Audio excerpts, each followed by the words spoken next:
सभी छात्र छात्राओं को वेद तिवारी का नमस्कार। विद्यार्थियों, इसी तरह की मोटिवेशनल और UP PCS, other state PCS, RO ARO, UP police आदि परीक्षाओं के लिए हैंड राइटिंग नोट्स की वीडियो प्राप्त करने के लिए मेरे चैनल को सब्सक्राइब करना ना भूलें। इस चैनल के माध्यम से आप सभी विषयों के नोट्स की वीडियो प्राप्त कर सकते हैं बिल्कुल फ्री में, और पीडीएफ प्राप्त भारत वंदे मातरम सत्यमेव जयते। 7 बड़े राष्ट्र, जनसंख्या की दृष्टि से बड़े राष्ट्र, भारत के पड़ोसी देश, अंतर्राष्ट्रीय सीमाएं आदि के बारे में पढ़ेंगे।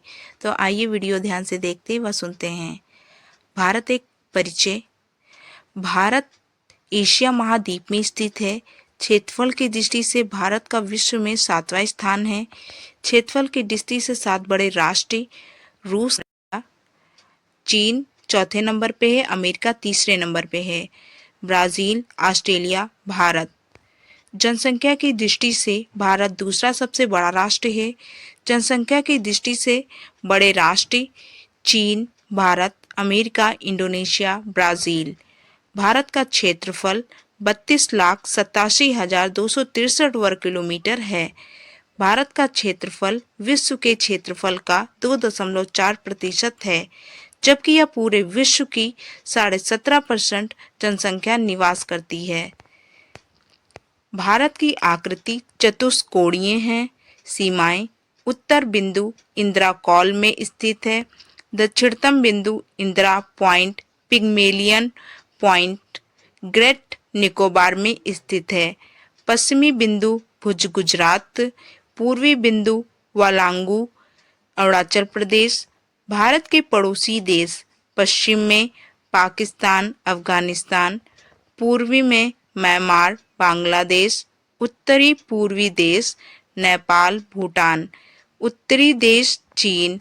अंतर्राष्ट्रीय सीमाएं: भारत व पाकिस्तान के बीच रेड क्लिफ रेखा, भारत व चीन के बीच मैकमोहन रेखा, भारत व अफगानिस्तान ड्यूरंट रेखा, अफगानिस्तान व पाकिस्तान ड्यूरंट रेखा, जर्मन एवं पोलैंड हिडनबर्ग रेखा, जर्मन एवं फ्रांस मैगिनॉट रेखा, रूस एवं फिनलैंड मेन रहीम रेखा, उत्तर कोरिया एवं दक्षिण कोरिया 38वीं समांतर रेखा, यूएस एवं कनाडा 49वीं समांतर रेखा, भारत एवं श्रीलंका पाक जलडमरू मध्य। अंश चैनल: 8 अंश चैनल लक्षद्वीप व मिनिकॉय के बीच, 9 अंश चैनल मिनिकॉय व मालदीव के बीच, 10 अंश चैनल अंडमान एवं निकोबार के बीच। भारत की सर्वाधिक अंतर्राष्ट्रीय सीमाएं: बांग्लादेश, चीन, पाकिस्तान, नेपाल। बांग्लादेश की लंबाई 4096 किलोमीटर है। न्यूनतम अंतर्राष्ट्रीय सीमा अफगानिस्तान के साथ 80 किलोमीटर। अक्षांश एवं तप कटिबंध ये मैप के थ्रू दर्शाया गया है, देख लीजिए।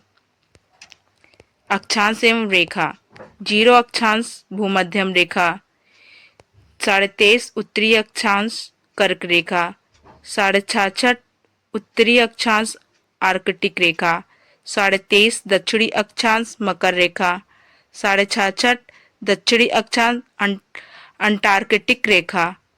भारत का अक्षांशीय विस्तार 8 अंश 4 मिनट उत्तरी अक्षांश से लेकर 37 अंश 6 मिनट उत्तरी अक्षांश तक।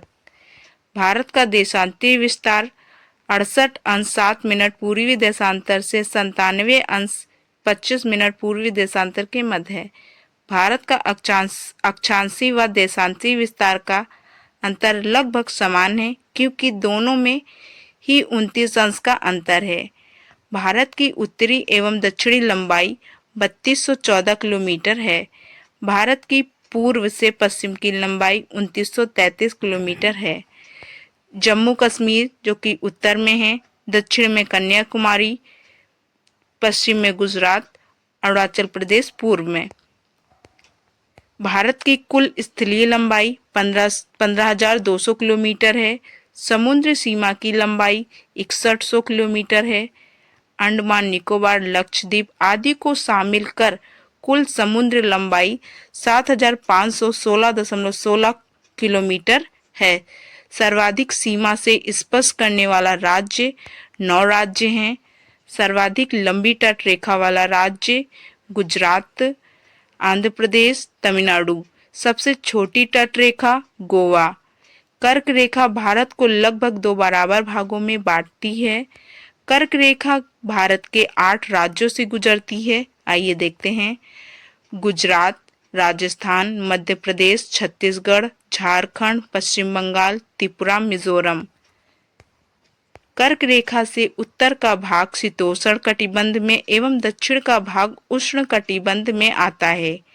भारत का मानक समय इलाहाबाद के नैनी से लिया गया है 82.5 पूर्वीय देशांतर।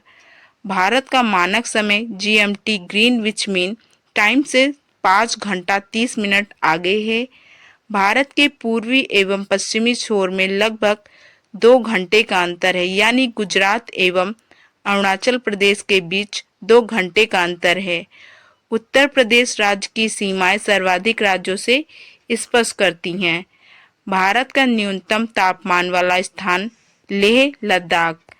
भारत का अधिकतम तापमान वाला स्थान चुर जो कि राजस्थान में है। सर्वाधिक वर्षा वाला स्थान मानसिन राम जो कि मेघालय में है। न्यूनतम वर्षा वाला स्थान लेह लद्दाख। पाकिस्तान के साथ सीमा बनाने वाला भारत के राज्य जम्मू कश्मीर, पंजाब, राजस्थान, गुजरात। चीन के साथ सीमा बनाने वाले राज्य जम्मू कश्मीर, हिमाचल प्रदेश, उत्तराखंड, सिक्किम, अरुणाचल प्रदेश।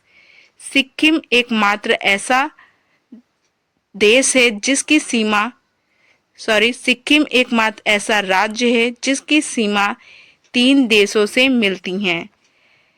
यहाँ पे राज्य लिख गया है, यहाँ देश होना चाहिए था। नेपाल, भूटान, चीन। बांग्लादेश से सीमा बनाने वाले राज्य पश्चिम बंगाल, असम, मेघालय, त्रिपुरा, मिजोरम। त्रिपुरा एकमात्र ऐसा राज्य है जो कि बांग्लादेश को 3 तरफ से घेरे हुए है। म्यांमार से सीमा बनाने वाले राज्य अरुणाचल प्रदेश, नागालैंड, मणिपुर, मिजोरम। अरुणाचल प्रदेश राज्य की सर्वाधिक सीमाएं म्यांमार से स्पर्श करती हैं। भारत का भौगोलिक विभाजन, हिमालय का प्रादेशिक वर्गीकरण, विभिन्न चोटियों के बारे में पढ़ेंगे। तो आइए वीडियो स्टार्ट करते हैं। भारत का भौगोलिक विभाजन। भारत को 4 भौगोलिक प्रदेशों में बांटा गया है। पर्वतीय प्रदेश, उत्तर का विशाल मैदान, दक्षिण का पठारी भाग, समुद्र तटीय मैदान। पर्वतीय प्रदेश, इसको 2 भागों में डिवाइड किया गया है। उत्तर का पर्वतीय भाग हिमालय, दक्षिण का पर्वतीय भाग अरावली, विंध्याचल, सतपुड़ा, सह्याद्री। उत्तर का पर्वतीय भाग हिमालय। हिमालय शब्द से तात्पर्य है हिम का आलय। हिमालय पर्वत एक नवीन वलित पर्वत है। इसका निर्माण टर्शियरी युग में हुआ था। हिमालय का निर्माण इयोसीन से लेकर प्लेस्टोसीन काल तक माना जाता है। यह सिंधु नदी के मोड़ से लेकर ब्रह्मपुत्र नदी के मोड़ तक लगभग 250 किलोमीटर की लंबाई में चापाकार तलवार की भांति में फैला है। हिमालय की औसत ऊंचाई 6000 मीटर है। हिमालय की चौड़ाई 140 से 150 किलोमीटर है। हिमालय के पूर्व में स्थित पहाड़ियाँ नागा, बम, पटकोई, मिजो, आराकाना योमा हिमालय का पूर्वी विस्तार माना जाता है, जो भारत व म्यांमार के बीच सीमा रेखा बनाता है।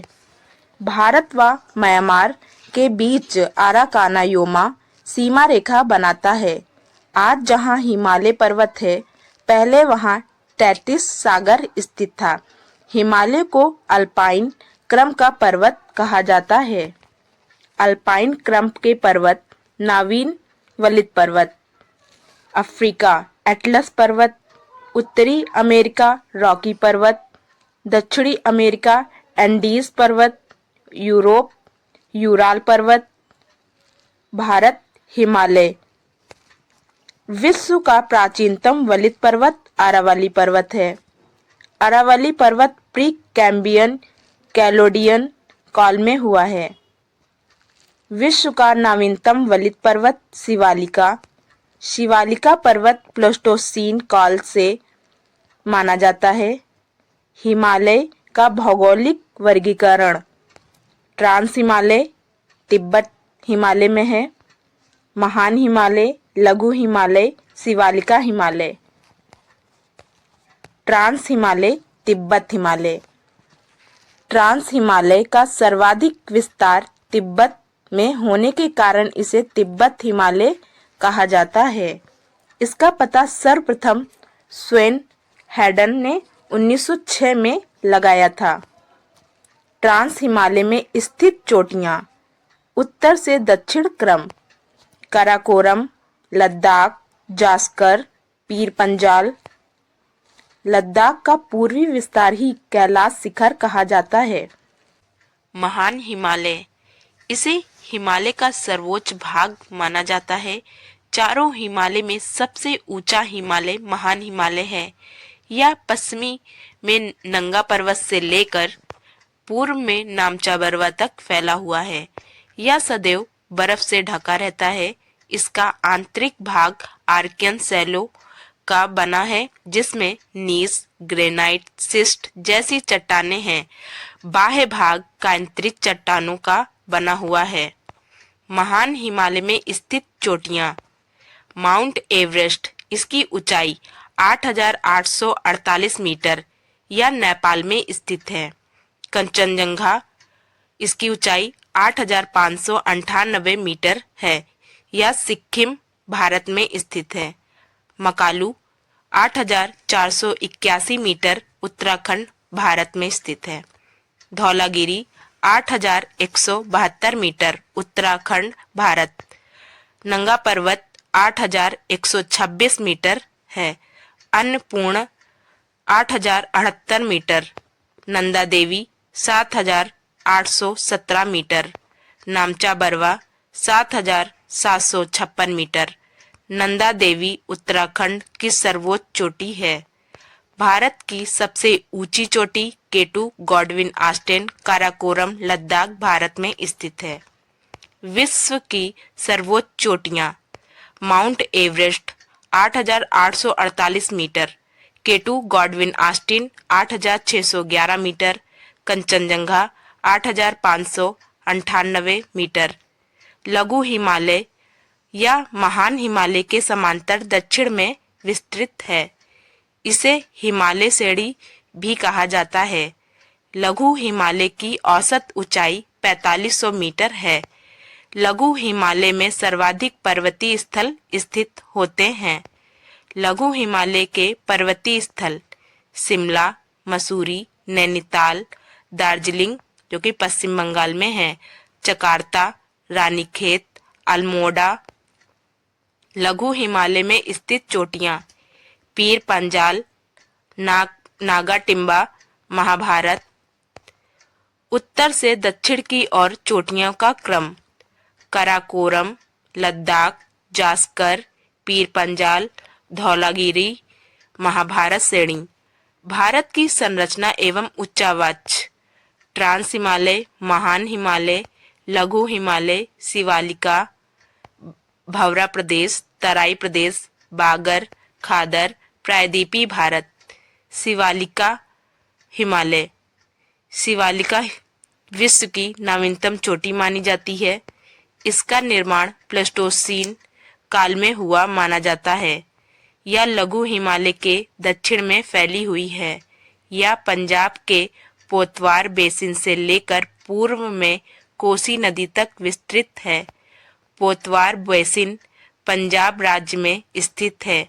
शिवालिक की औसत ऊंचाई 1200 मीटर है। डाफला, मिरी, अवोर, मिसमी, ये चारों अरुणाचल प्रदेश में स्थित चोटियां ये शिवालिक का विस्तार मानी जाती हैं। हिमालय का प्रादेशिक वर्गीकरण। सिडनी भूषण महोदय ने नदी घाटियों के आधार पर हिमालय का प्रादेशिक वर्गीकरण प्रस्तुत किया है। कश्मीर हिमालय, कुमायूं हिमालय, नेपाल हिमालय, असम हिमालय। कश्मीर हिमालय सिंधु नदी से लेकर सतलज नदी तक फैला है। कुमायूं हिमालय सतलज नदी से लेकर काली नदी तक फैला है। नेपाल हिमालय काली नदी से लेकर तीस्ता नदी तक फैला है। असम हिमालय तीस्ता नदी से लेकर ब्रह्मपुत्र नदी तक फैला है। दक्षिण भारत की सर्वोच्च चोटी अनाईमुड़ी 2695 मीटर है।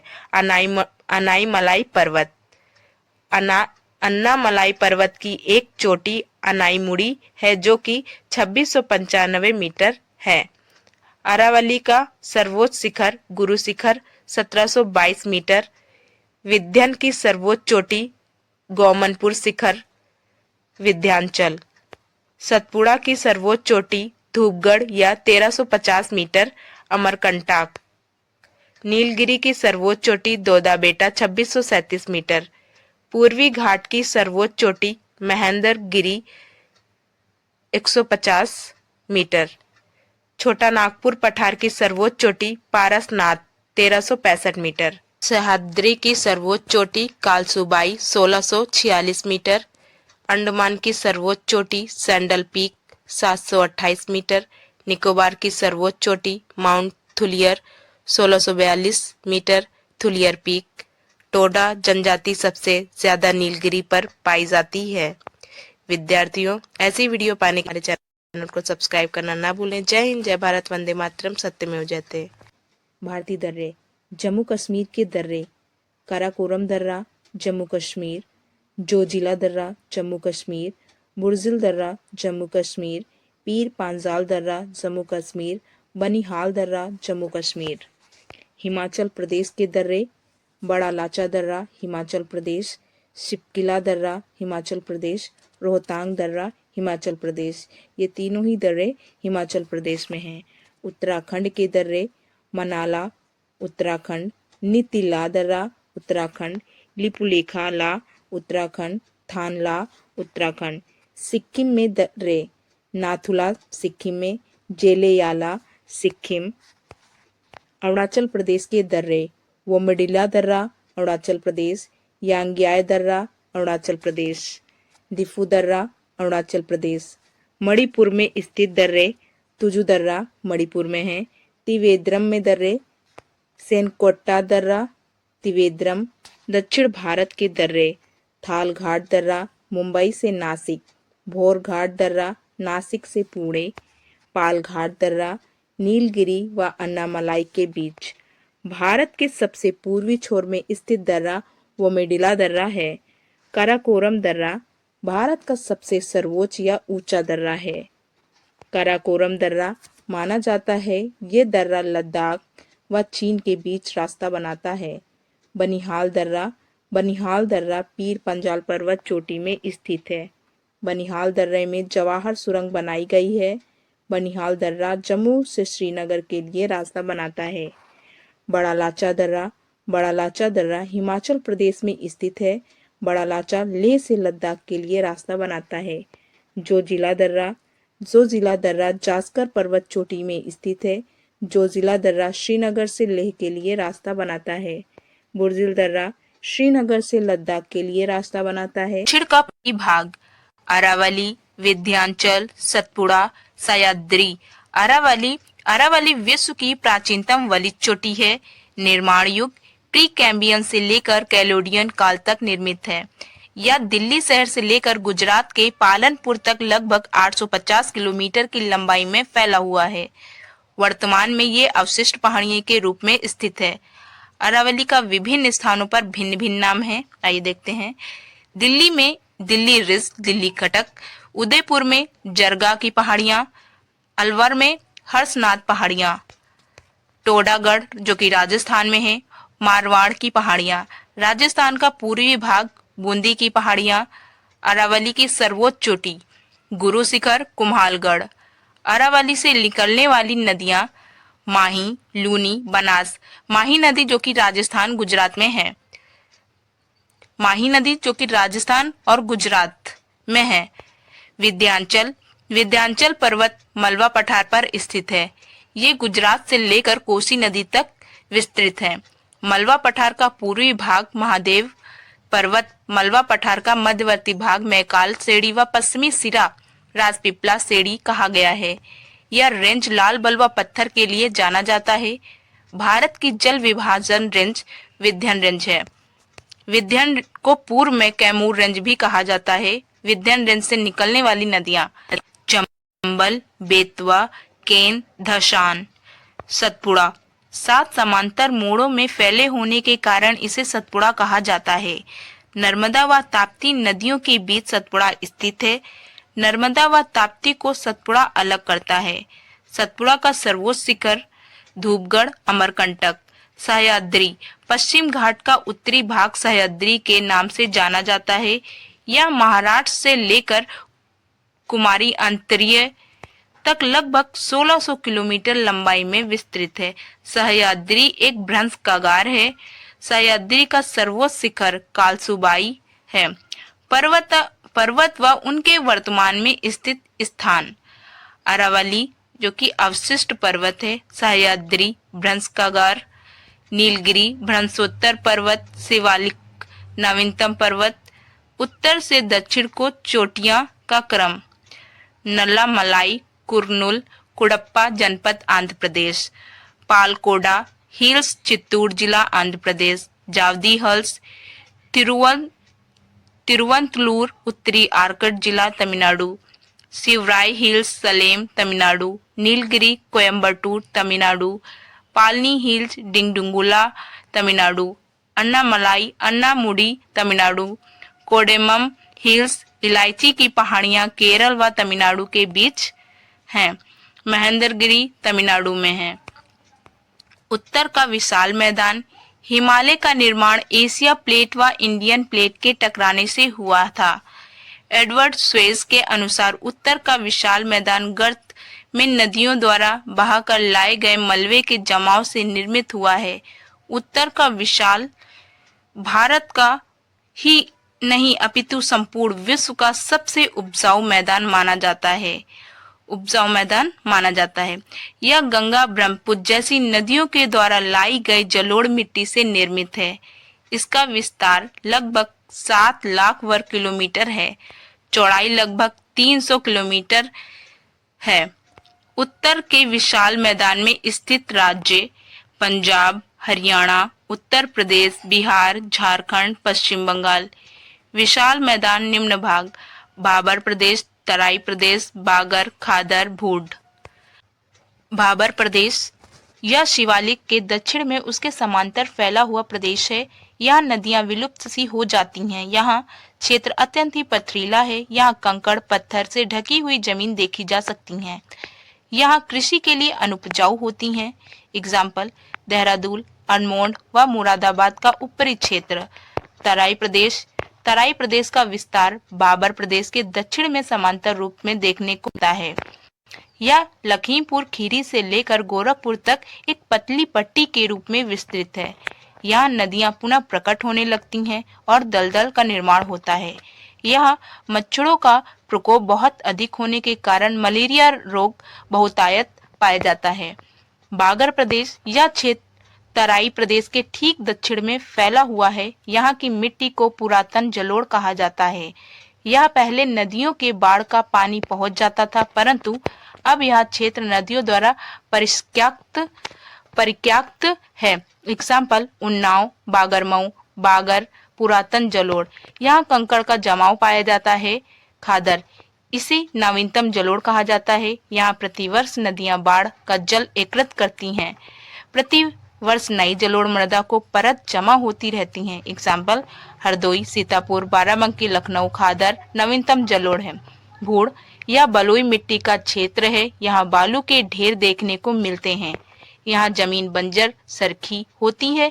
यह कृषि के लिए अनुपयुक्त होती है। उत्तर के विशाल मैदान का प्रादेशिक वर्गीकरण पंजाब जो कि हरियाणा का मैदान, राजस्थान का मैदान, ब्रह्मपुत्र का मैदान, गंगा का मैदान, ऊपरी गंगा मैदान, मध्य गंगा मैदान और निचली गंगा मैदान। दक्षिण का पठारी भाग प्रायद्वीपीय भारत का सबसे प्राचीनतम भाग है। यह गोंडवाना लैंड का भाग माना जाता है। क्रिटेशियस काल में अत्यधिक ज्वालामुखी उद्गार होने के कारण लावा का विस्तृत जमाव हुआ है, जिससे कि प्रायद्वीपीय भारत का निर्माण हुआ है। इसकी आकृति त्रिभुजाकार है। यह काली मिट्टी का अधिकतर है। लावा का लहरदार जमाव ट्रैप कहलाता है, अतः इसे दक्कन ट्रैप कहा जाता है।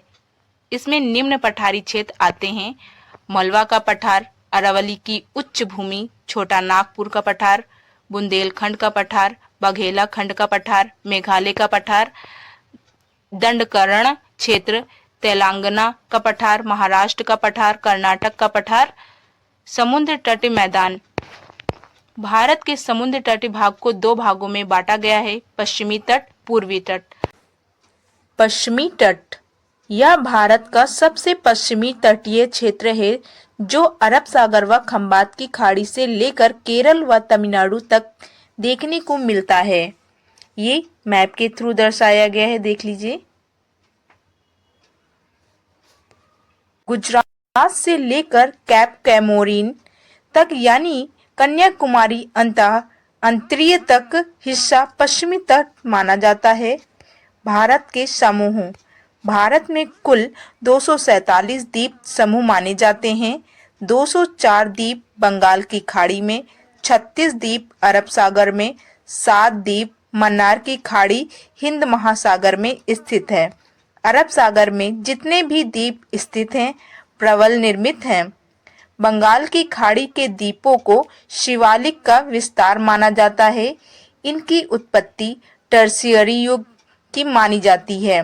बंगाल की खाड़ी के द्वीप।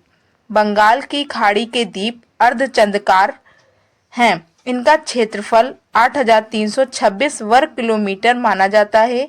10 अंश चैनल को अंडमान द्वीप व निकोबार द्वीप विभाजन माना जाता है। अंडमान द्वीप दक्कन पास अंडमान को दो भागों में विभाजित कर देता है: बड़ा अंडमान, छोटा अंडमान। अंडमान की सर्वोच्च चोटी माउंट सैंडल पीक 728 मीटर की है। अंडमान के निम्नलिखित भाग: उत्तरी अंडमान, मध्य अंडमान, दक्षिणी अंडमान, स्टलैंड द्वीप, बखंड द्वीप। अंडमान निकोबार द्वीप समूह की राजधानी पोर्ट ब्लेयर दक्षिणी अंडमान में स्थित है। भारत का एकमात्र सक्रिय ज्वालामुखी बैरन द्वीप अंडमान द्वीप में स्थित है। भारत का एकमात्र प्रसुप्त ज्वालामुखी नारकोंडम अंडमान में स्थित है। निकोबार द्वीप समूह। निकोबार द्वीप समूह दूर दूर तक बिखरे हुए हैं। ये लगभग 262 वर्ग किलोमीटर विस्तृत हैं। भारत का दक्षिणतम बिंदु इंदिरा पॉइंट ग्रेट निकोबार में स्थित है। निकोबार द्वीप समूह को निम्न भागों में बांटा जा सकता है: कार निकोबार, कामोरेटा, लघु निकोबार, ग्रेटर निकोबार, ननकोंडी, कछाल, टेरसा। अरब सागर के द्वीप। इसमें कुल 36 द्वीप आते हैं, जिसमें से केवल 10 आबाद हैं, शेष जल शून्य माने जाते हैं। अरब सागर में स्थित द्वीप लक्षद्वीप, मालदीव, मिनिकॉय ये तीनों ही प्रबल निर्मित हैं। अरब सागर का मोती जिसे लक्षद्वीप कहा जाता है। तो अपवाह तंत्र। पूर्ववर्ती नदी। ऐसी नदियां जिनकी उत्पत्ति हिमालय से पूर्व हो चुकी थी। एग्जाम्पल: सिंधु, सतलज, ब्रह्मपुत्र, तिस्ता, अरुणा जिसे कोशी नदी भी कहते हैं। विहांग प्लस लोहिता मिलकर बनती है ब्रह्मपुत्र। अध्यारोपित अपवाह प्रतिरूप: चंबल नदी, दामोदर नदी, स्वर्णरेखा नदी, बनास नदी। वृक्षाकार अपवाह प्रतिरूप जिसमें मुख्य नदी से अनेक सहायक नदियां मिल जाती हैं, जैसे गंगा, यमुना, सिंधु, गोदावरी, कृष्णा। आयतकार अपवाह प्रतिरूप: कोशी नदी, विंध्य नदी। भारत में सर्वाधिक मिलने वाला अपवाह प्रतिरूप आयतकार है। आर्य प्रतिरूप इसमें नदियां किसी एक स्थान से निकलकर चारों ओर बहती हैं, जैसे नर्मदा, ताप्ती, महानदी, तीनों मिलकर अमरकंटक में। अमरकंटक से निकलकर नर्मदा पश्चिम की ओर, सोन नदी उत्तर की ओर, महानदी पूर्व की ओर बहती है। नर्मदा व ताप्ती नदी पूरब की ओर बहती है। अनुवर्ती नदी ऐसी नदियां जो अपने ढाल का अनुसरण कर बहती हैं उन्हें अनुवर्ती नदी कहते हैं। भारत का अधिकांश नदियां अनुवर्ती हैं। अरब सागर में गिरने वाली नदियां नर्मदा, ताप्ती, सिंधु। भारत की खाड़ी में गिरने वाली नदियां माही, साबरमती। कच्छ की खाड़ी में गिरने वाली नदियां लूनी, बनास। एस्चुअरी बनाने वाली नदियां नर्मदा, ताप्ती, हुगली, स्वर्णरेखा, पेन्नार। भ्रंश घाटी में बहने वाली नदियां नर्मदा, ताप्ती, दामोदर। सबसे प्रदूषित नदी अंकलेश्वर नदी है। अपवाह तंत्र देखते हैं। अपवाह तंत्र 3 भागों में डिवाइडेड है। गंगा नदी तंत्र, सिंधु नदी तंत्र, ब्रह्मपुत्र नदी तंत्र। गंगा नदी तंत्र देखते हैं। गंगा, यमुना, गोमती, घाघरा, गंडक, चंबल, सेन। सिंधु नदी तंत्र सिंधु, झेलम, चिनाब, सतलज, रावी। ब्रह्मपुत्र नदी तंत्र ब्रह्मपुत्र, तिस्ता, सनकोश, मानस, सुबनसारी। ये सभी नदियां इन तीनों नदियों की सहायक नदियां हैं।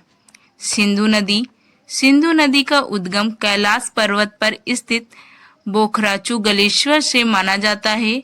सिंधु नदी लद्दाख व जास्कर के बीच बहती है। सिंधु नदी हिमालय की सबसे पश्चिमी नदी मानी जाती है। सिंधु नदी की कुल लंबाई 2880 किलोमीटर है। सिंधु नदी की भारत में लंबाई 790 किलोमीटर है। कटक के निकट काबुल नदी इसमें मिल जाती है। कटक पाकिस्तान में स्थित है।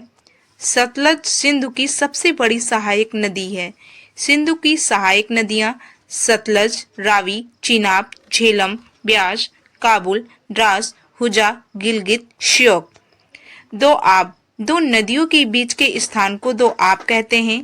बिष्ट दो आप से मिलकर ब्यास प्लस सतलज से मिलकर बिष्ट दो आप बनता है। बारी दो आप ब्यास प्लस रावी से मिलकर बनता है। रचना दो आप रावी प्लस चीनाब से मिलकर बनता है। चाझा दो आप चीनाब प्लस झेलम से मिलकर बनता है। अंततः कराची पाकिस्तान के निकट सिंधु अरब सागर में गिर जाती है। सतलज नदी सिंधु नदी की सबसे बड़ी सहायक नदी है। सतलज नदी का प्राचीन नाम सतुद्री है। सतलज का उद्गम कैलाश पर्वत में स्थित मानसरोवर के निकट राकसताल से हुआ माना जाता है। सतलज रोहतांग दर्रे हिमाचल प्रदेश से भारत में प्रवेश करती है। सतलज की कुल लंबाई 1450 किलोमीटर है।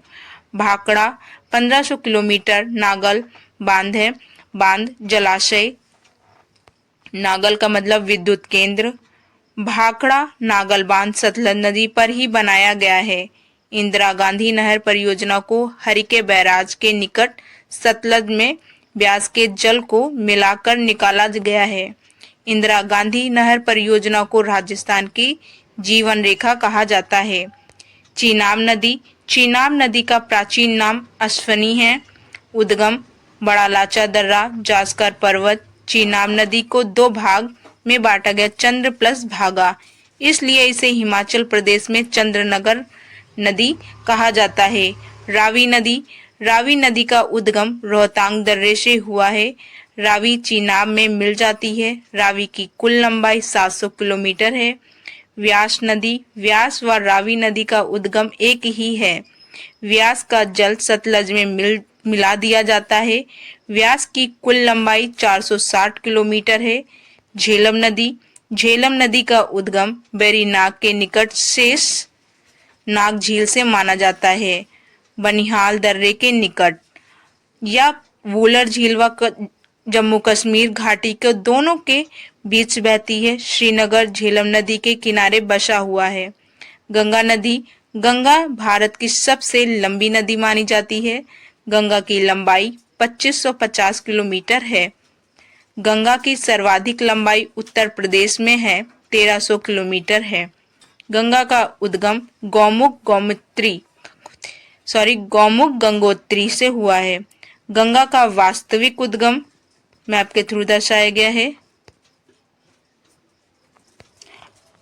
अलकनंदा व भागीरथी देवप्रयाग में आपस में मिल जाती हैं या संयुक्त धारा हरिद्वार के निकट मैदानी भागों में गंगा के नाम से प्राप्त होती है। अलकनंदा की सहायक नदियां धौली गंगा, विष्णु गंगा, मंदाकिनी, पिंडर नदी। गंगा में मिलने वाली नदियां गोमती गाजीपुर के निकट, घाघरा छपरा के निकट, सोन पटना के निकट, यमुना प्रयाग के निकट। गोमती एकमात्र गंगा की सहायक नदी है जिसका उद्गम मैदानी क्षेत्रों से है। गोमती नदी का उद्गम पीलीभीत की फुल्लर झील से हुआ माना जाता है। गंगा निम्न स्थानों से होकर बहती है। गंगा मेरठ, फर्रुखाबाद, इलाहाबाद, मिर्जापुर, वाराणसी, कानपुर व बलिया से होकर बहती है।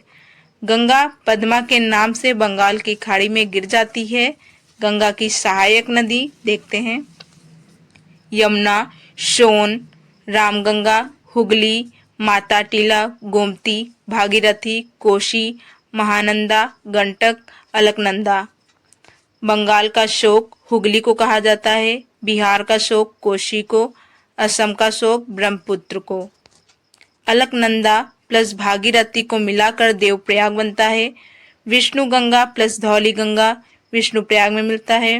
पिंडर नदी अलकनंदा बराबर कर्णप्रयाग में।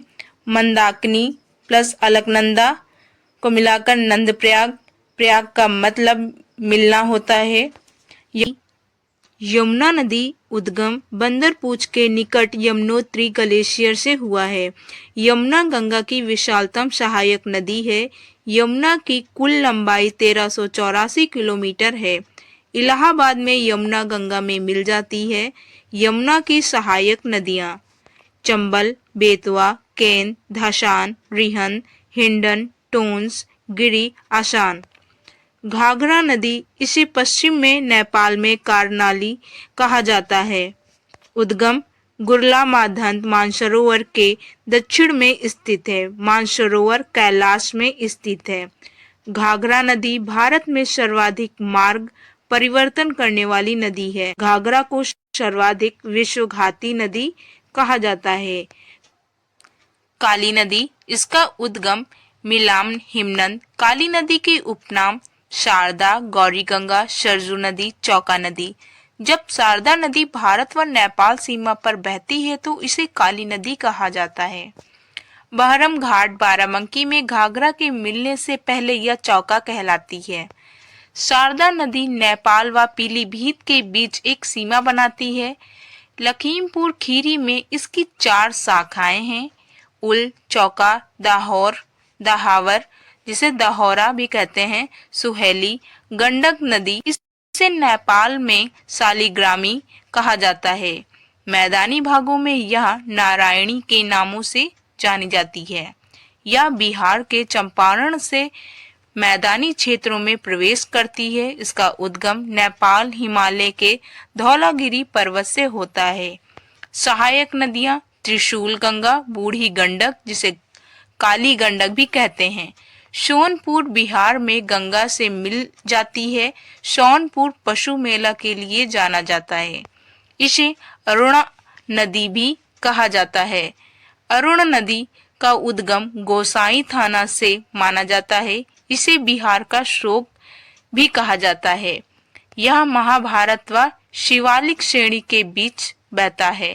नर्मदा नदी उद्गम मध्य प्रदेश के अमरकंटक से माना जाता है। यह विंध्याचल व सतपुड़ा के बीच बहती है। यह भारत की 5वीं सबसे बड़ी नदी है। नर्मदा नदी पश्चिम की ओर बहने वाली नदी है। यह एस्चुअरी बनाती है। यह भ्रंश घाटी में बहती है। यह अंततः खंबात की खाड़ी में गिर जाती है। धुआंधार जलप्रपात जबलपुर मध्य प्रदेश। धुआंधार जलप्रपात का निर्माण नर्मदा भेड़ा घाट के निकट करती है। नर्मदा की सहायक नदियां तावा, दूधी, शक्कर, कोलार, वरुणा, हिरन, बुढ़नेर, बंजार। ताप्ती नदी उद्गम यह मध्य प्रदेश के बैतूल पठार से निकलती है। यह भी पश्चिम की ओर बहकर खंबात की खाड़ी में गिर जाती है। अपोहा क्षेत्र मध्य प्रदेश, गुजरात, महाराष्ट्र यह भी एस्चुरी बनाती है। सहायक नदियां अमरावती, बैतूल, पूर्ण। महानदी इसका उद्गम अमरकंटक के दक्षिणी छोर से ही माना जाता है। अपवाह क्षेत्र उड़ीसा व छत्तीसगढ़। हीराकुंड बांध महानदी पर ही बना हुआ है। महानदी की सहायक नदियां तेल, लौंग, जोक, हंसोदो, मांड। गोदावरी नदी गोदावरी दक्षिण भारत की सबसे लंबी नदी है। इसे दक्षिण का गंगा भी कहा जाता है। गोदावरी की लंबाई 1465 किलोमीटर है।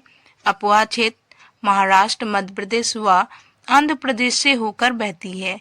उद्गम नासिक के त्रयंबकेश्वर पठार से हुआ है। गोदावरी की सहायक नदियां वैनगंगा, वर्धा, इंद्रावती, सबरी, प्रवारा, प्राणहिता। कृष्णा नदी इसका उद्गम महाबलेश्वर के निकट से माना जाता है। लंबाई 1400 किलोमीटर है। अपवाह क्षेत्र महाराष्ट्र, कर्नाटक, आंध्र प्रदेश। नागार्जुन बांध कृष्णा नदी पर ही बना हुआ है। कृष्णा नदी की सहायक नदियां भीमा, कोयना, वरुणा, दूधगंगा, पंचगंगा, मालप्रभा, घाटप्रभा, तुंगभद्रा, मूसी, येरला। कावेरी नदी उद्गम कर्नाटक के ब्रह्मगिरी क्षेत्र से हुआ है। कावेरी की लंबाई 760 किलोमीटर है। अपवाह क्षेत्र केरल, कर्नाटक, तमिलनाडु।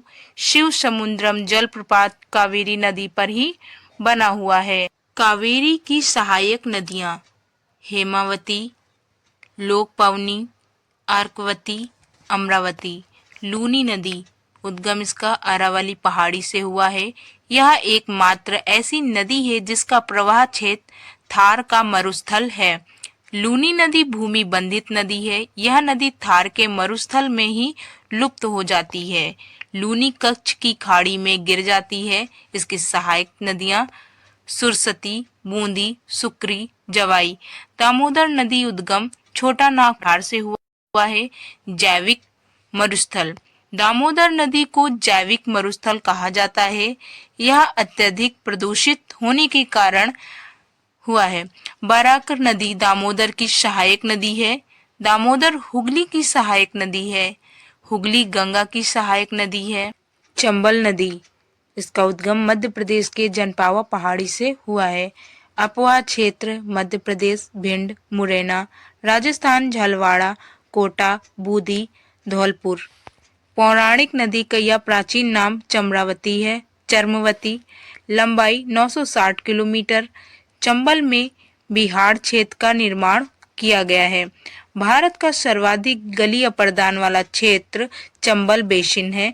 चंबल नदी पर निर्मित बांध राणा सागर बांध जो कि राजस्थान में है, गांधी सागर बांध ये भी राजस्थान में है, जवाहर सागर बांध राजस्थान। चंबल की सहायक नदियां काली, सिंध, सिवान, बनास। बेतवा नदी इसका उद्गम मध्य प्रदेश के भोपाल से हुआ है।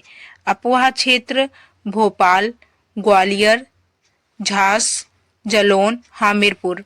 हामिर के निकट यह यमुना में मिल जाती है। बेतवा नहर हामिरपुर से निकाली गई है। लंबाई 480 किलोमीटर। ब्रह्मपुत्र नदी इसका उद्गम मानसरोवर जो कि कैलाश से है। तिब्बत में इसे सांगपो कहा जाता है। दिहांग नदी व लोहित नदी पासी घाट के निकट मिलकर ब्रह्मपुत्र बनाती है। लंबाई 2900 किलोमीटर है। अपवाह क्षेत्र चीन जो कि तिब्बत में है, भारत व बांग्लादेश में बहती है। अरुणाचल प्रदेश में इसे दिहांग कहा जाता है। बांग्लादेश में इसे यमुना कहा जाता है। सिंधु, सतलज व ब्रह्मपुत्र तीनों का उद्गम स्थल एक है, परंतु सिंधु व सतलज पश्चिम की ओर बहती है जबकि ब्रह्मपुत्र पूर्व की ओर बहती है। असम में संदीपा के निकट इसे ब्रह्मपुत्र कहा जाता है। मांजुली द्वीप बांग्लादेश विश्व का सबसे बड़ा नदी द्वीप है। यह ब्रह्मपुत्र पर निर्मित है। गंगा ब्रह्मपुत्र का डेल्टा विश्व का सबसे बड़ा डेल्टा माना जाता है। सुंदरवन के निकट पश्चिम बंगाल। डेल्टा शब्द का सबसे पहले प्रयोग हेरोडोटस ने किया था। ब्रह्मपुत्र की सहायक नदियां मानस, सुबनसारी, तिस्ता, सनकोस, रामगंगा। इसका उद्गम कुमायूं हिमालय नैनीताल से हुआ है। लंबाई 600 किलोमीटर। नजीबाबाद बिजनौर से यह मैदानी क्षेत्रों में प्रवेश करती है।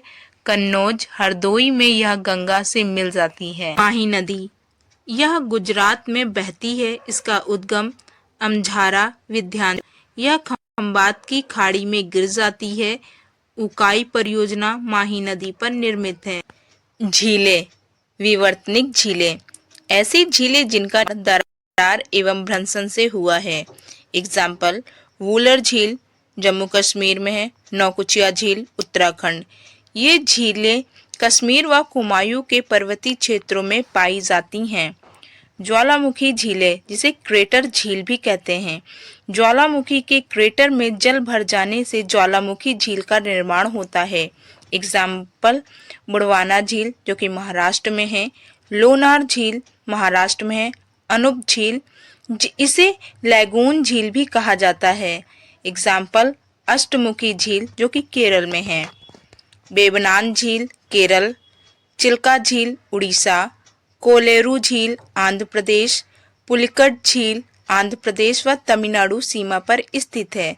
वायु निर्मित झीलें, साभर झील राजस्थान, डिडवाना झील राजस्थान, पंचभद्रा झील राजस्थान, लून कासर झील राजस्थान, डल झील श्रीनगर, हिमाकत सागर झील हैदराबाद,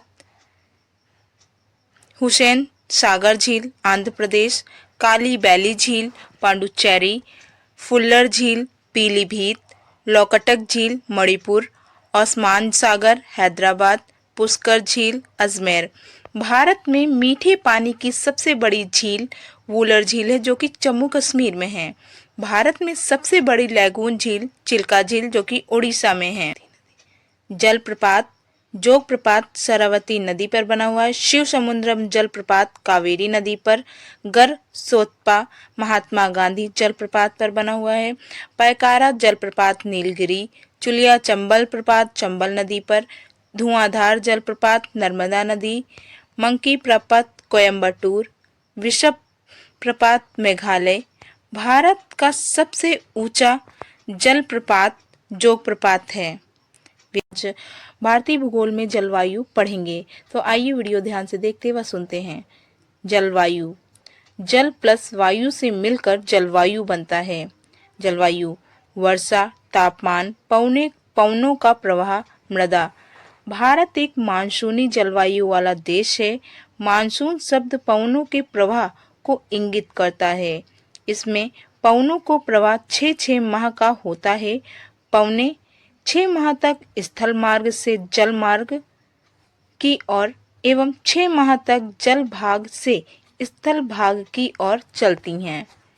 मानसून केवल पवनों के प्रवाह को व्यक्त करता है। मानसून शब्द का प्रयोग सबसे पहली बार अरब भूगोल बेताऊ ने किया था। मानसून शब्द अरबी भाषा के मौसमी से मिलकर बना हुआ है। मानसून की खोज हितपल्स द्वारा की गई है। मानसून का वृहत एवं सटीक वर्णन आलमसूदी द्वारा किया गया है। भारत की जलवायु पर 2 कारकों का प्रभाव पड़ता है। उत्तर में हिमालय, दक्षिण में हिंद महासागर। हिमालय पर्वत एशिया से आने वाली ठंडी पवनों से भारत की रक्षा करता है एवं हिंद महासागर इसे उष्णकटिबंधीय स्वरूप प्रदान करता है। भारतीय मानसून को 2 भागों में बांटा जाता है। कौन कौन से, आइए देखते हैं। शीतकालीन, जिसे उत्तर पूर्व मानसून कहते हैं।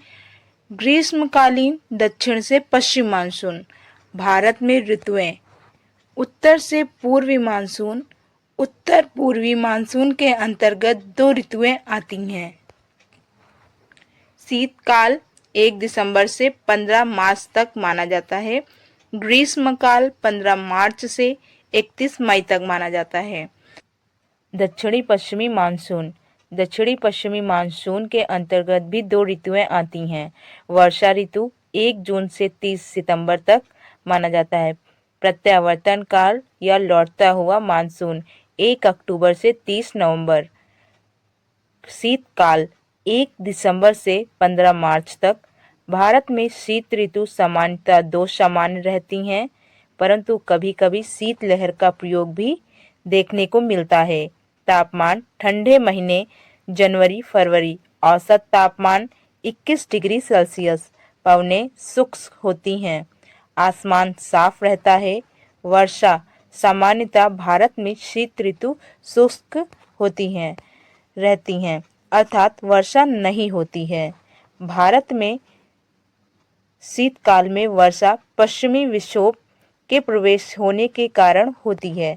पश्चिमी विक्षोभ पछुआ पवनें होती हैं जिनकी उत्पत्ति भूमध्य सागर में होती हैं। ये फारस की खाड़ी, ईरान, इराक, सीरिया से होते हुए भारत में प्रवेश करती हैं। पश्चिमी विक्षोभ शीतोष्ण चक्रवात होते हैं। भारत में शीतकाल में सर्वाधिक वर्षा उत्तरी भारत में होती है। उत्तरी भारत का मतलब पंजाब, जम्मू कश्मीर। ग्रीष्मकाल 15 मार्च से 31 मई। तापमान ग्रीष्म ऋतु भी शुष्क व उष्ण होती है। औसत तापमान 30 से 32 डिग्री सेल्सियस। उत्तर भारत का सर्वाधिक गर्म महीना जुलाई का होता है।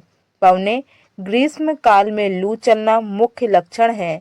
वर्षा कभी कभी ग्रीष्म काल में वर्षा भी हो जाती है।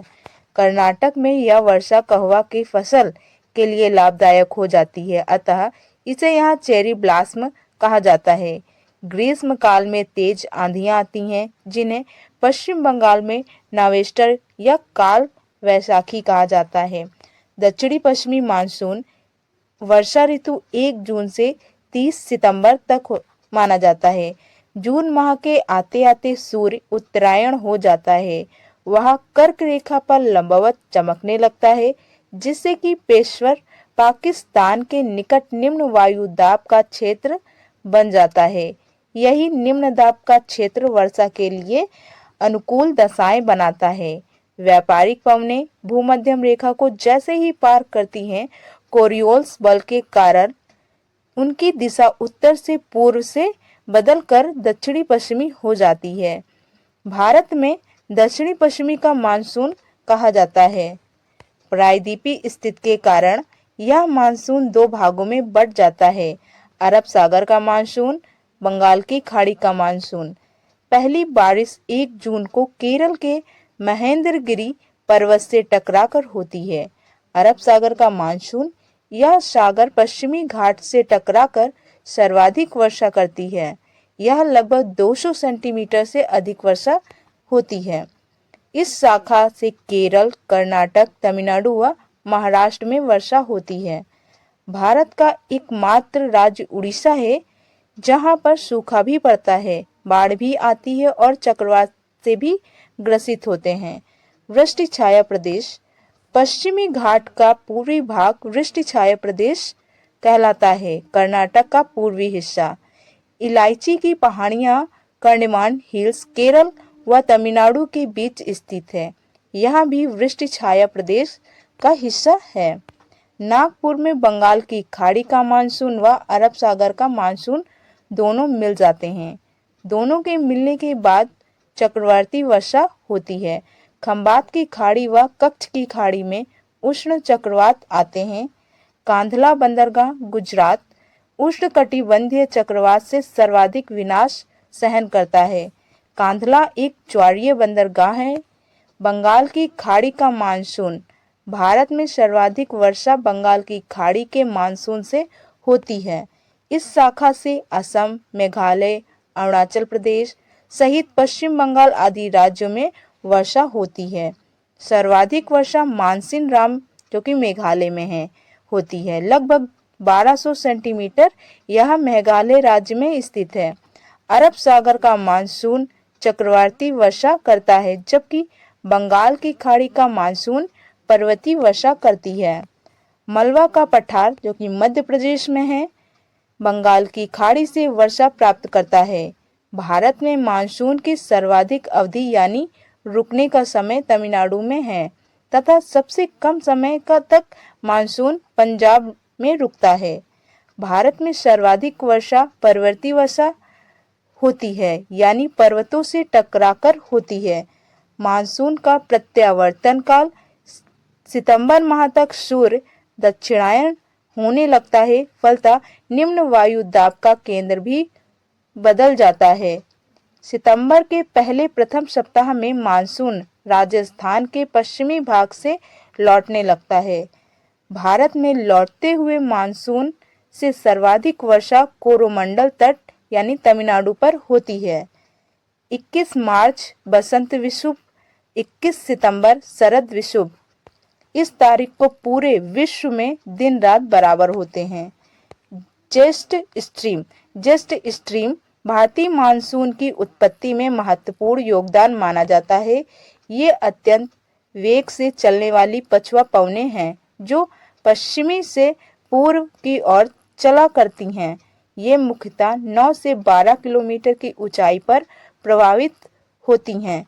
इनकी खोज द्वितीय विश्व युद्ध के समय राजबी द्वारा की गई।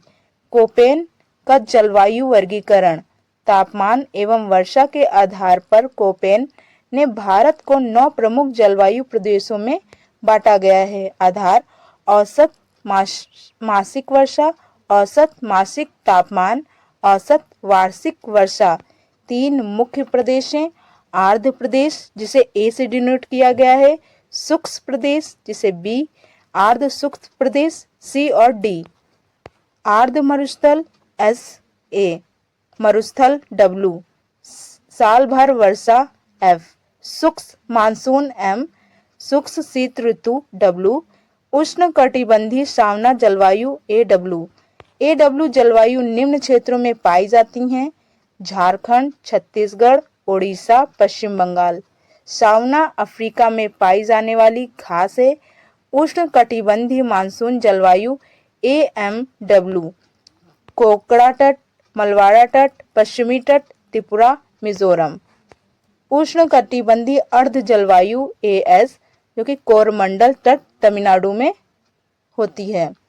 अर्ध शुष्क स्टेपी जलवायु BSHW कर्नाटक, तमिलनाडु का वृष्टि छाया प्रदेश, पूर्वी राजस्थान, दक्षिणी पश्चिमी हरियाणा। उष्ण मरुस्थलीय जलवायु BWHW थार का मरुस्थल जो कि राजस्थान, जैसलमेर राजस्थान, गंगानगर राजस्थान, बीकानेर राजस्थान में है। मध्य तापीय जलवायु CWG गंगा का मैदान। लघु ग्रीष्म अर्ध शीत जलवायु प्रदेश DFC अरुणाचल प्रदेश, सिक्किम। ध्रुवीय जलवायु जिसे ई से दर्शाया गया है और ये जम्मू कश्मीर और हिमाचल प्रदेश में पाया जाता है।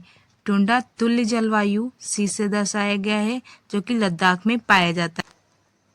आज हम लोग भारतीय भूगोल में भारतीय मृदा पढ़ेंगे। भारतीय मिट्टियाँ किसी भी देश की जलवायु का अभिन्न अंग मानी जाती हैं।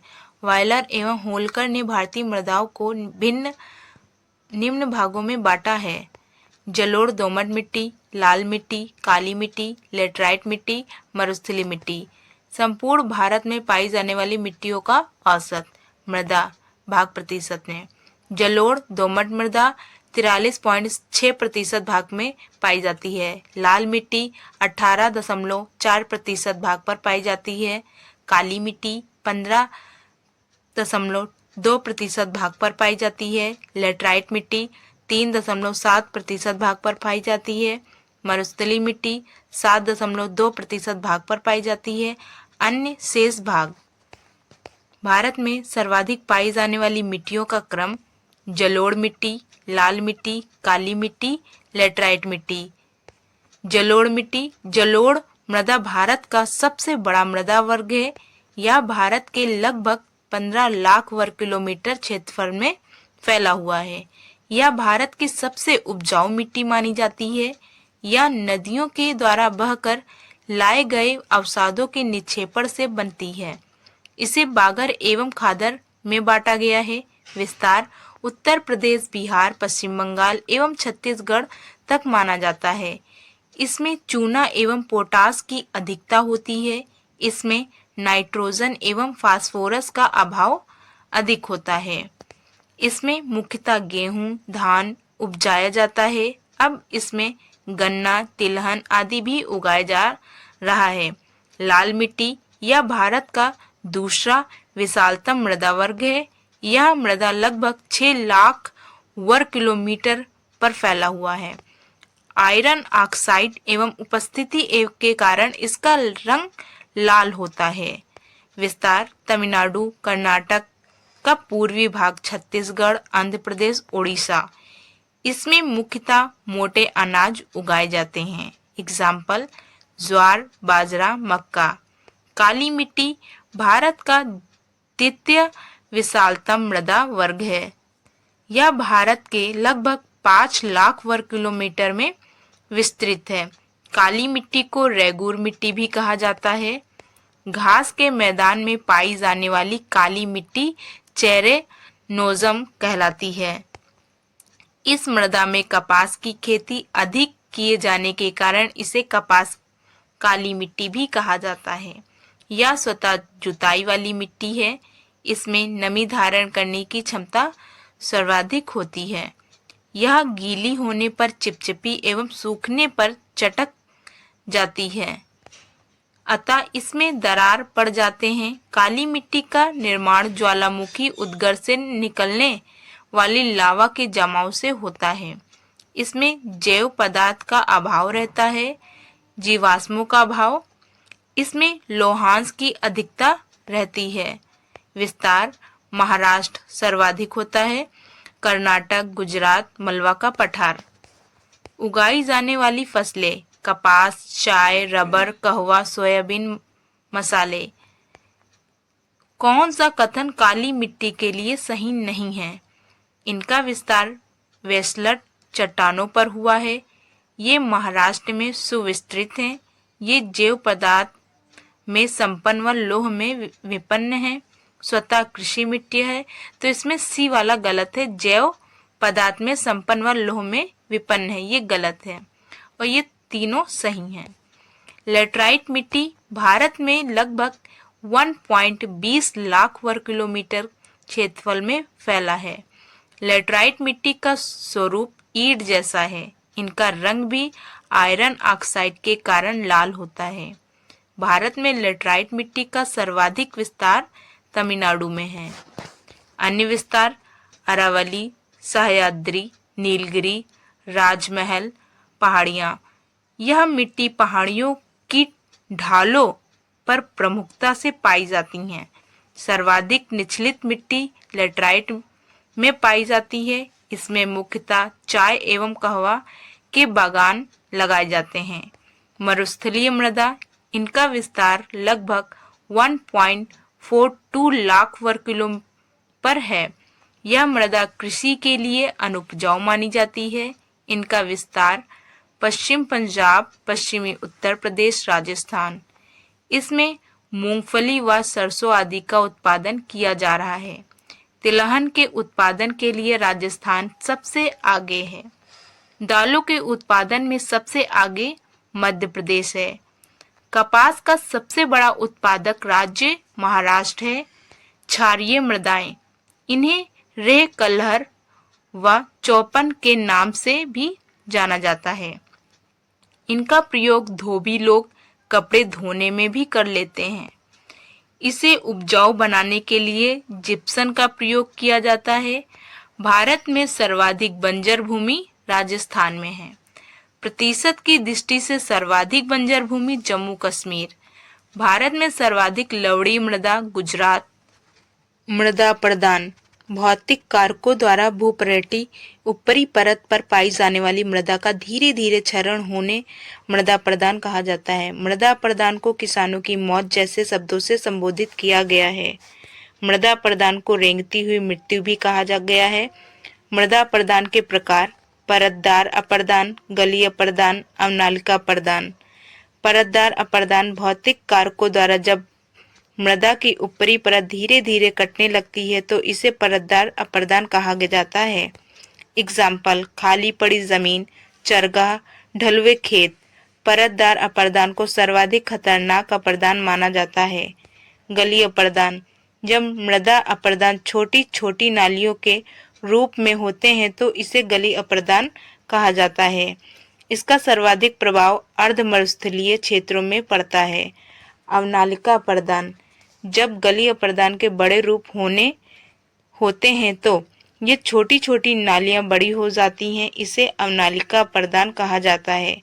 भारत में अवनालिका अपर्दान से सर्वाधिक प्रभावित क्षेत्र चंबल घाटी क्षेत्र या मलवा पठार माना जाता है।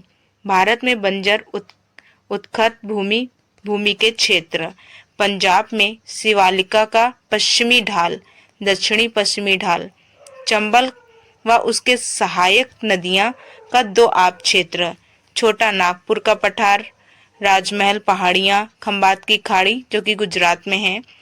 विश्व में कुल 40% भूभाग पर मरुस्थलीय पाया जाता है। वायु द्वारा अपर्दित क्षेत्र हरियाणा, रोहतक, गुड़गांव, हिसार, भवानी। पंजाब फिरोजपुर, कपूरथला। उत्तर प्रदेश आगरा, इटावा, मैनपुरी, मथुरा। प्राकृतिक वनस्पतियां, वन। पर्यावरण की दृष्टि से समस्त भूभाग पर 33% भाग पर वन आवश्यक है। वन सर्वेक्षण रिपोर्ट 2005 के अनुसार भारत के लगभग 23% भूभाग पर वन पाए जाते हैं। भारत में सर्वाधिक वन वाले क्षेत्र मध्य प्रदेश, अरुणाचल प्रदेश, छत्तीसगढ़, ओडिशा। विश्व में सर्वाधिक वन, रूस में सर्वाधिक वन वाला महाद्वीप दक्षिणी अमेरिका, सर्वाधिक सघन वन अमेजन बेसिन ब्राजील। प्रतिशत की दृष्टि से सर्वाधिक वन मिजोरम, नागालैंड, अरुणाचल प्रदेश, अंडमान निकोबार। सबसे कम वन प्रतिशत वाला राज्य हरियाणा, पंजाब। सर्वाधिक वन प्रतिशत वाला केंद्र शासित प्रदेश अंडमान निकोबार। न्यूनतम वन प्रतिशत वाला केंद्र शासित प्रदेश दमन दीव।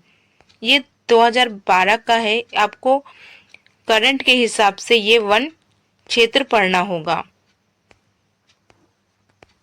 अब इसके आगे, विश्व का कुल वन क्षेत्र 4033 लाख हेक्टेयर है जो कुल भू क्षेत्र करीब 31% है। विश्व में वनों का औसत प्रति व्यक्ति आकलन 0.6 हेक्टेयर के स्तर पर है।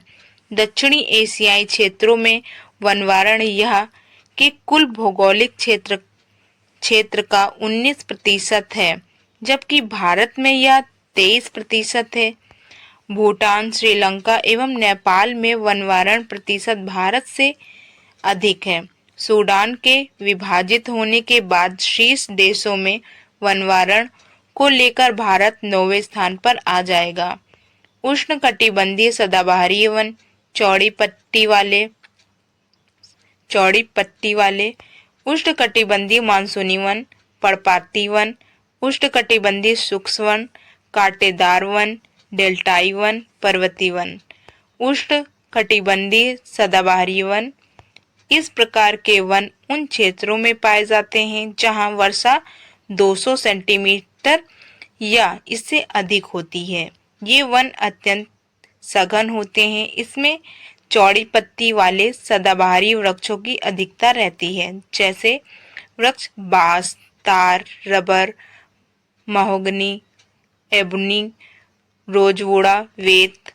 असम, मेघालय, त्रिपुरा, मिजोरम, अंडमान निकोबार।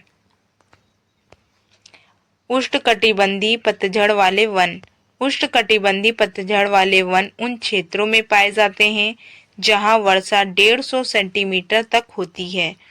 इन्हें मानसूनी वन कहा जाता है। ये ग्रीष्मकाल की शुरुआत में ही अपनी पत्तियों गिरा देते हैं, अतः इन्हें पतझड़ वाले वन कहा जाता है। वृक्ष साल, शीशम, सागौन, आम, नील, बरगद, चंदन, महुआ, हल्दू, साखू, पकर, गुल्लर। विस्तार उत्तर प्रदेश, मध्य प्रदेश, छत्तीसगढ़, बिहार, कर्नाटक, पश्चिम बंगाल। ये वन सर्वाधिक महत्वपूर्ण होते हैं। इनसे टिकाऊ लकड़ी मिलती है। अक्री का मतलब प्राचीनतम या पुरातन होता है। गोदावरी नदी बेसिन का क्षेत्रफल सर्वाधिक है। उष्णकटिबंधीय शुष्क वन, ये वन ऐसे क्षेत्रों में पाए जाते हैं जहां वर्षा 50 सेंटीमीटर से कम होती है। इन वृक्षों की छाल मोटी, पत्तियां चिकनी व जड़ें काफी गहरी होती हैं। इनको कांटेदार वन कहा जाता है। वृक्ष खैर, बाबूल, नागफनी, खेजड़ा, करिल, आंवला। विस्तार राजस्थान, गुजरात, दक्षिणी पश्चिमी कर्नाटक। डेल्टाई वन, इस प्रकार के वन नदियों के डेल्टा वाले क्षेत्रों में फैले हैं। इन वनों की ज्वारीय वन भी कहा जाता है। इसमें मैंग्रोव वनस्पति पाई जाती हैं, अतः इन्हें मैंग्रोव वन भी कहा जाता है। इनमें सुंदरी नामक वृक्ष अधिक पाए जाते हैं। सर्वाधिक विस्तार पश्चिम बंगाल, गुजरात, आंध्र प्रदेश, ओडिशा। पर्वतीय वन, ये वन हिमालय के पर्वतीय क्षेत्रों में पाए जाते हैं। इनकी प्राकृतिक ऊंचाई के साथ बदलती है। इसको मैप के थ्रू दर्शाया गया है, जैसे कोई वनस्पति नहीं इस पर।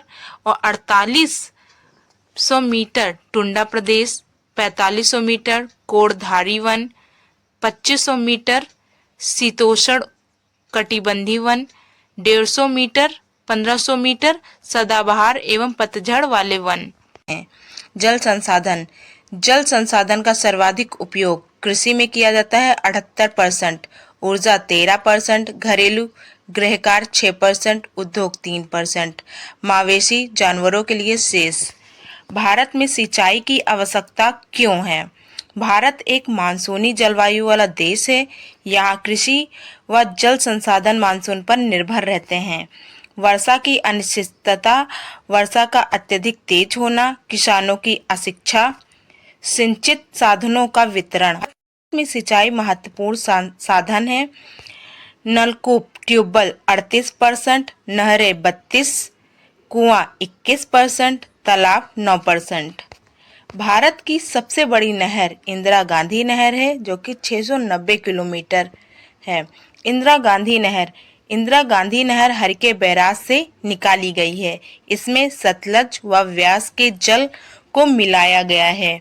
यह विश्व की सबसे बड़ी सिंचाई परियोजना है। विस्तार इसका कहाँ कहाँ है देखते हैं। पंजाब, हरियाणा, राजस्थान। सिंचित क्षेत्र हनुमानगढ़, बीकानेर, जैसलमेर। भारत की सबसे बड़ी कृत्रिम झील गोविंद वल्लभ पंत सागर, जो कि रिहंद नदी पर निर्मित है। भारत की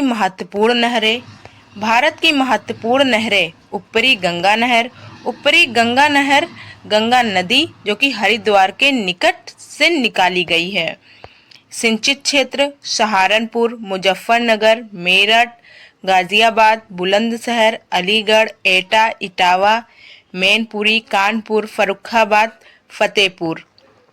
निचली गंगा नहर या नरोरा बुलंदशहर से निकाली गई है। यह मैनपुरी में ऊपरी गंगा नहर से मिल जाती है। सिंचित क्षेत्र बुलंदशहर, अलीगढ़, एटा, इटावा, मैनपुरी, कानपुर, कौशाम्बी। पूर्वी यमुना नहर, इसका उद्गम सहारनपुर से माना जाता है। यह यमुना नदी से निकाली गई है। पूर्वी यमुना नहर शाहजहां द्वारा बनवाई गई है। भारत में सबसे पहले सिंचाई के लिए नहर बनवाने वाला सुल्तान गयासुद्दीन तुगलक था। भारत में नहरों का जाल फिरोज शाह तुगलक ने बनवाया था, जो कि 5 बड़ी नहरें बनाई थी। भारत में सबसे पहले सिंचाई कर फिरोज शाह तुगलक ने लगवाया था। इस कर का नाम था हके सर्ब।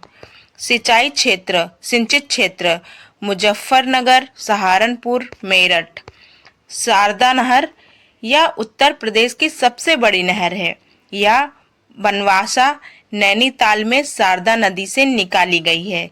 सिंचित क्षेत्र सहारनपुर, बाराबंकी, पीलीभीत, सीतापुर, खीरी, हरदोई, लखनऊ, उन्नाव, रायबरेली, प्रतापगढ़, सुल्तानपुर, इलाहाबाद।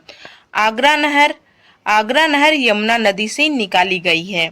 सिंचित क्षेत्र आगरा, मथुरा, गाजियाबाद, गुड़गांव, भरतपुर, दिल्ली। बेतवा नहर यह बेतवा नदी से निकाली गई है। सिंचित क्षेत्र झांसी, जलौन, हमीरपुर। माता टीला नहर या बेतवा नदी से निकाली गई है। बेतवा का मतलब गुरुसराय मंदिर। सिंचित क्षेत्र ललितपुर, झांसी, हमीरपुर, जालौन, भिंड, ग्वालियर, दतिया। दतिया 108 जैन मंदिरों के कारण प्रसिद्ध है। पश्चिमी यमुना नहर, इसका निर्माण फिरोज शाह तुगलक ने करवाया था। ये हरियाणा के ताजे वाल से निकाली गई है। सिंचित क्षेत्र करनल, रोहतक, सोनीपत, जिंद, अंबाला, हिसर, कुरुक्षेत्र।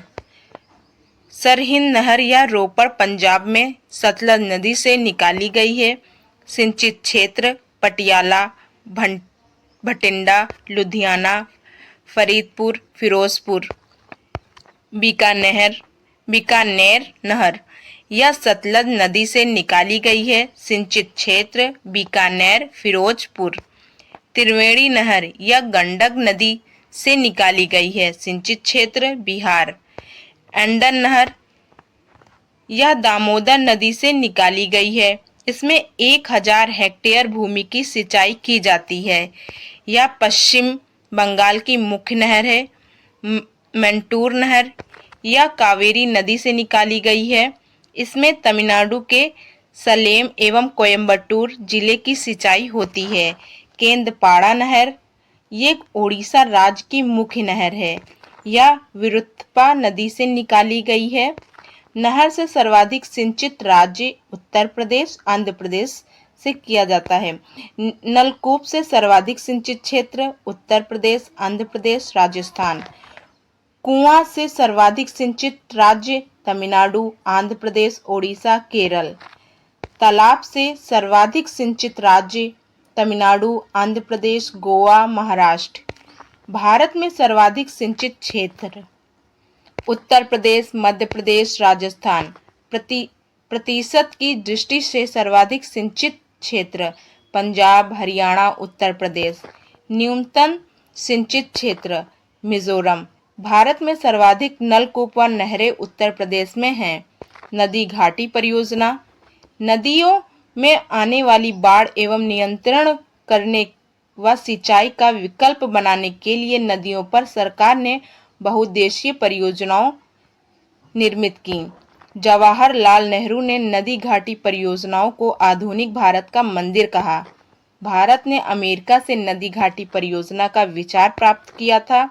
भारत में सर्वप्रथम दामोदर घाटी निर्गम 1948 में बनाया गया। अमेरिका की टेनिस नदी घाटी परियोजना की नकल करते हुए सरकार ने देश में सर्वप्रथम दामोदर घाटी परियोजना शुरू की। दामोदर घाटी परियोजना भारत में बनने वाली पहली परियोजना थी। दामोदर घाटी परियोजना यह परियोजना दामोदर नदी पर निर्मित है। दामोदर हुगली की सहायक नदी मानी जाती है। यह स्वतंत्र भारत की पहली परियोजना है। दामोदर घाटी पर निर्मित बांध तिलिया, मैथान, कोनार, पांचेत। दामोदर घाटी का विद्युत गृह बोकारो, दुर्गापुर, चंद्रपुर। दामोदर घाटी से संबंधित राज्य पश्चिम बंगाल, झारखंड। यह परियोजना 1954 में शुरू की गई। पहले 1948 में दामोदर घाटी निर्गम बनाया गया बांध विद्युत गृह। भाखड़ा का मतलब होता है बांध, नागल का मतलब विद्युत गृह होता है। यह भारत की सबसे बड़ी परियोजना है। यह सतलज नदी पर निर्मित है। यह विश्व का सबसे ऊंचा बांध है। इसकी ऊंचाई 226 मीटर है। यह विश्व का सबसे गुरुत्विक ऊंचा बांध है। भाखड़ा बांध से लाभान्वित राज्य पंजाब, हरियाणा, राजस्थान। जल को एकत्रित करने के लिए एक कृत्रिम जलाशय बनाया गया है जिसे गोविंद सागर कहा जाता है। यह हिमाचल प्रदेश में निर्मित है। नागल में ताप विद्युत गृह बनाया गया है। भाखड़ा नागल से लगभग 10 किलोमीटर स्थित है। हीराकुंड बांध यह उड़ीसा राज्य में संबलपुर जिले में स्थित है। यह महानदी पर स्थित है। यह विश्व का सबसे लंबा बांध है। इसकी लंबाई 4800 मीटर है। 3 बांध बनाए गए हैं। हीराकुंड बांध, तिरकापाड़ा बांध, नाराज बांध,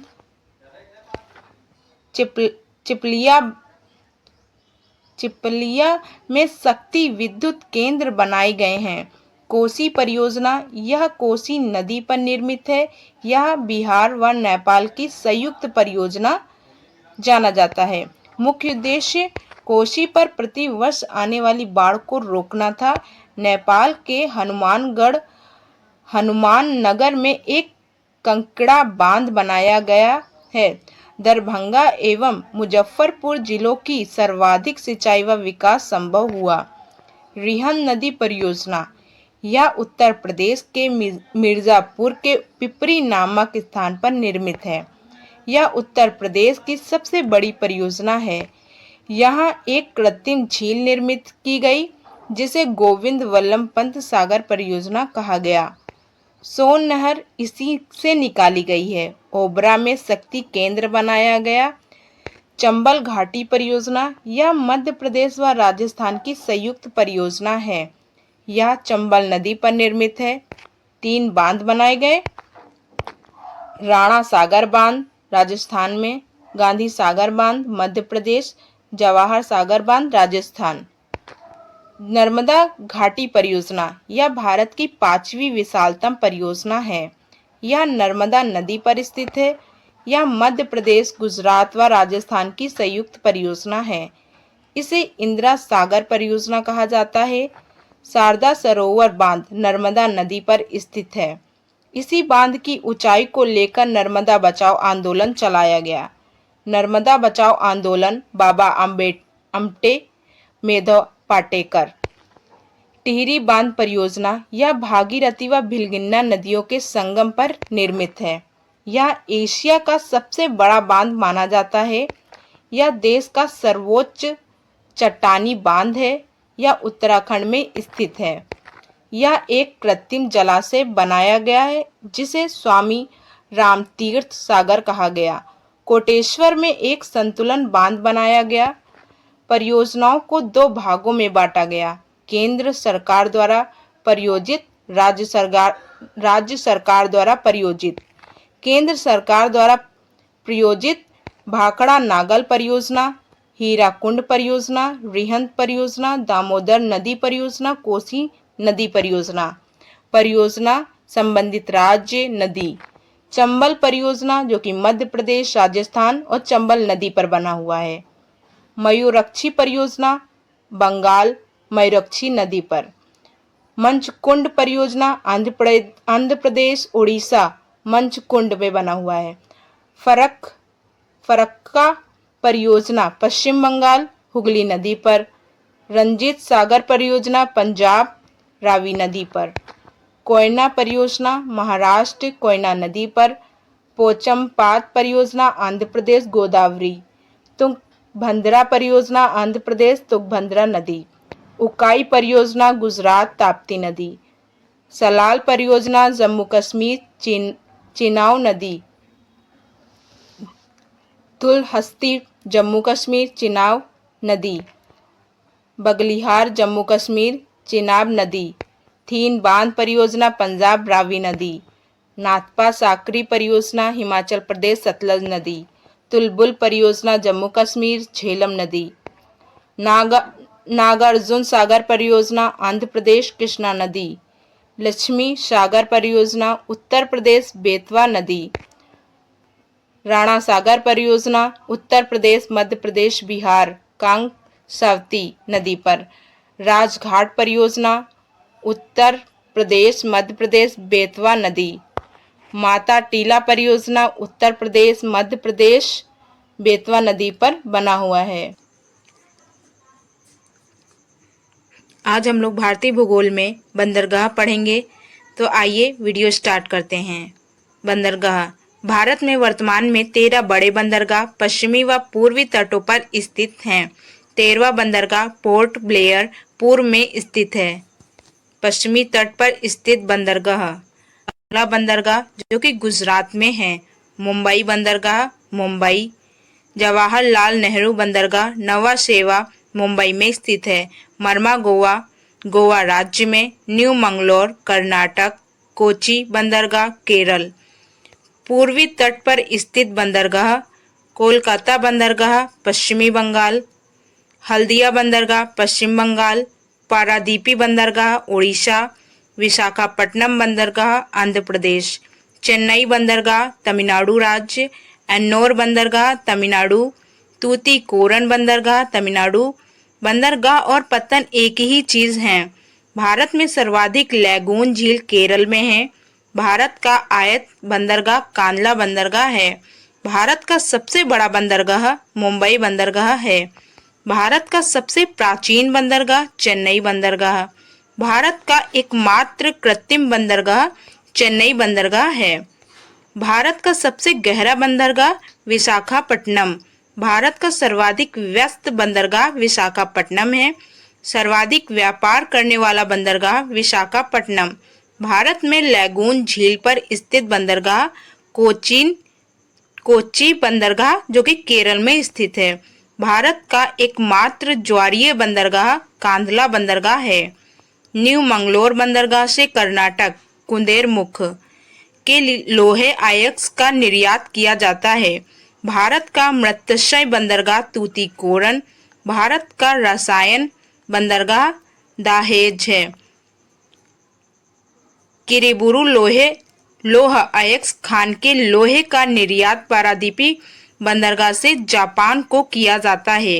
मुंबई बंदरगाह यह एक प्राकृतिक बंदरगाह है। यह सालसेट द्वीप पर स्थित है। यह भारत का सबसे बड़ा बंदरगाह है। इसे भारत का द्वार कहा जाता है। यह लगभग 12 मीटर गहरा है। यहाँ से मुख्यतः सूती वस्त्रों का निर्यात किया जाता है। अन्य निर्यातक मध्ये कपास, मशीनरी, विनिर्माण वस्तुएं। आयात मध्ये तेल एवं लुब्रिकेट्स, इलेक्ट्रॉनिक सामान। कांडला बंदरगाह। कांडला बंदरगाह गुजरात का ज्वारीय बंदरगाह है। ये भुज की रन में स्थित है। इसे FTZ घोषित किया गया। यह भारत का पहला मुक्त व्यापार क्षेत्र फ्री ट्रेड जोन माना गया है। कांडला बंदरगाह का विकास कराची बंदरगाह के पाकिस्तान चले जाने के बाद उसकी कमी को पूरा करने हेतु किया गया है। निर्यातक मध्ये हड्डियां, कपास, मशीनरी वस्तुएं। मरमा गोवा पत्तन। मरमा गोवा पत्तन गोवा राज्य में स्थित है। यह जुआरी नदी के बाएं किनारे पर स्थित है। यह सुरक्षित एवं प्राकृतिक पोत्राशय है।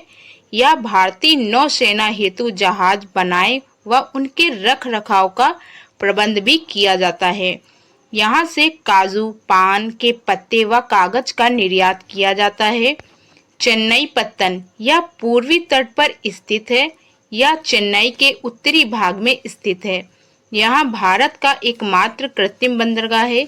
यहाँ भारत का सर्वाधिक प्राचीन बंदरगाह है। यहाँ एक साथ 22 जहाज आ सकते हैं। यह पत्तन बर्किंघम नहर को काम्बरजुआ नहर से जोड़ता है।